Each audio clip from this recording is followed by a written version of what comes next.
अस्सलामुअलैकुम, मेरा नाम सिबगा, मैं बेवा हाँ। मेनू तुहाडे वल्लों हर महीने 10,000 रुपया मिलता है। पैसे जेह्ड़े भी भैन भरा कलांदे ने, अल्लाह ताला उन्हां नूं सेहत तंदरुस्ती दे, उन्हां दी तमाम परेशानियां दूर करे। अल्लाह ताला उन्हां नूं दिन चुगनी रात चुगनी कारोबार च तरक्की करे। अल्लाह ताला उन्हां दे कारोबार च बरकत करे, बच्चियां नूं सेहत तंदरुस्ती दे।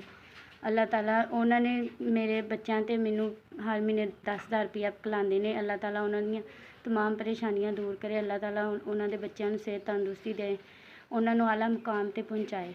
उन्हां दियां तमाम परेशानियां अल्लाह ताला उन्हां नूं सेहत तंदरुस्ती, उन्हां दे कारोबार च बरकत करे, उन्हां दे बच्चों नूं दिन चुगनी रात चुगनी तरक्की करे। अल्लाह ताला उन्हां दे बच्चों दी पढ़ाइयां च अच्छे तो अच्छे उन्हां नूं रिजल्ट मिलन। अल्लाह ताला उन्हां दी तमाम परेशानियां दूर करे।